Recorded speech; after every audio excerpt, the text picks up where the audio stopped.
Well, you've heard we've been following a lot of that heavy snowfall in the West. Up in California's Sierra Nevada mountains, the UC Berkeley Snow Lab says 9 feet could accumulate by Wednesday. Replenishing the snowpack is crucial for ending the state's drought. The precipitation is also good for hydropower. And new numbers from the Energy Department showed last year hydroelectric power generation went up 13% more than the previous water year. That saved some 88.5 million tons of coal from being burned, according to the Carbon Collective. For more on this, let's bring in Sammy Roth. He's a reporter with the Los Angeles Times covering energy, climate, and the environment. Sammy, why is this happening, A? And then B, what does this mean for climate change? Well, I mean, we just had the good snow and rain the last couple of weeks, but last year was a good water year. It was, like you showed, 13% increase in hydropower production. So there was more snow in the mountains in California and all over the western United States, more snow melting into rivers and spinning those turbines at Hoover Dam and Glen Canyon Dam and elsewhere. And, for climate change, it's helpful because the more hydropower there is, the less need there is to burn coal and gas, to burn fossil fuels that contribute to climate change for electricity. It's tricky because with climate change, we're getting these longer and more intense drought, which tends to depress hydropower production. But when we've still got it, it can be very, very helpful. And so, as you mentioned, we've been talking about storms. Does that mean that this next year is likely to be a good year for hydropower? And if that's the case, is that something that energy companies can plan on as they think of their power mix? Well, a couple things. So far, it's looking pretty good for California. I mean, the snowpack in the Sierra Nevada as of Friday, I think, was 173% of average, which is, really significant. And so it could still dry out, over the next month or two, but we're going to have a lot of snow melting from the mountains over the next few months.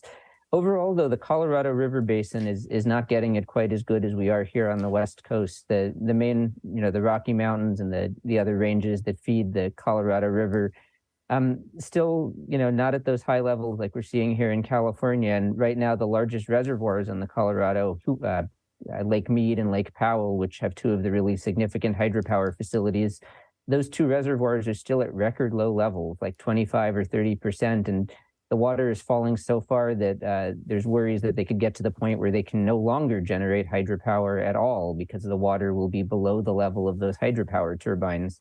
So it sort of depends on where you are in the West. I don't think anyone is just banking on that electricity being there for the rest of the year and certainly for the next few years. I'm so happy you explained that for us because we have been reporting on the Colorado River and the challenges to it. And so this seemed to add some complexity, which you've explained nicely. So then that explains, I would guess, why the Energy Department says 11 Western states produced a majority of the country's hydroelectricity, but 2 of them, Nevada and Arizona, saw a decline. Is that because of the drought you're talking about?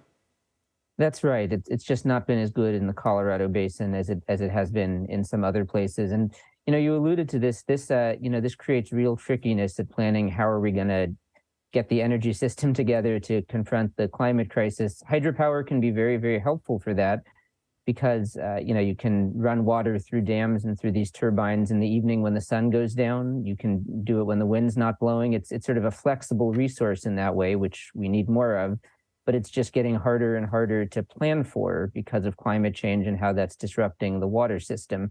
It's also getting harder to plan for because there's lots of discussions about tearing down dams in certain places. That's a whole nother aspect of this, the ecological damage that's been done. And so, how do you address that while also realizing that this hydropower can be really important for climate change purposes?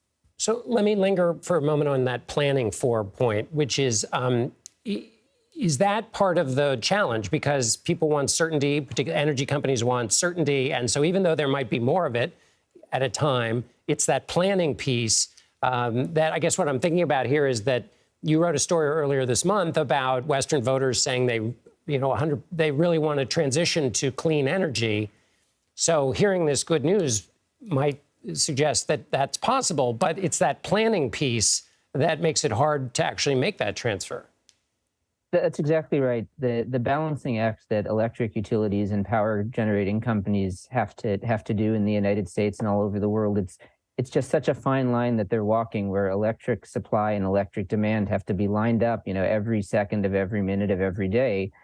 And nothing, nothing throws, political problems and social problems. Nothing is more problematic than not being able to keep the lights on. When you have blackouts because you don't have enough power to go around or for other reasons, people get really, really upset. And there's serious consequences to this. I mean, everything from food spoiling in refrigerators to people not being able to keep their medical devices working. And so there's a huge backlash that we've seen in California on the occasions when it's been hot after sundown and the solar power has gone away and we haven't been able to keep the lights on, which has happened once or twice now. So yeah, you need to be able to plan on those resources. And it's just, one of the complications that's out there. And how do we get to 100% clean energy? We've got to figure out a way to do it, but this hydropower stuff just makes it harder. Right. All right, Sammy Roth, thank you so much for being with us. You're welcome.